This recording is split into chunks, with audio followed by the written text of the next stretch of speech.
Eu des plaintes de la part de parents qui nous disent que voilà, en CM1, des enfants 9-10 ans, au cours d'un atelier pédagogique, sont sortis complètement traumatisés, se bouchant les oreilles, disant je ne veux plus retourner à l'école. Des enfants en classe de CM2 sont traumatisés après avoir assisté à un atelier pédagogique tenu par une infirmière de l'éducation nationale. Les enfants se sont bouchés les oreilles à la sortie de cet atelier en déclarant ne plus vouloir retourner à l'école. Le collectif des mamans louves a interrogé le ministre de l'éducation nationale et de la jeunesse, Pape Ndiaye, sur Twitter. Expliquez-nous, Pape Ndiaye, en quoi apprendre ceci en CM2 nous protège d'abus sexuels. Voici le document partagé par les mamans louves et pour ma part, les phrases que j'ai pu lire ici sont plus qu'écœurantes et des enfants de cet âge n'ont pas à les entendre. Le sociologue Mathieu Boccoté et la psychologue Marie-Estelle Dupont en ont parlé. L'enseignante de retour s'amuse, commente un peu tout cela et ajoute, c'est important de le dire, que la fellation pour elle était par exemple une activité et que, aux enfants de 10 ans, et que la prise de bloqueurs de puberté n'était pas obligatoire. Parce que l'infirmière scolaire qui se chargeait de l'atelier ce jour-là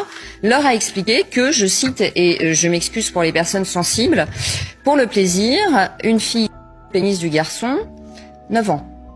Le garçon vagin de la fille et peut avaler quelque chose.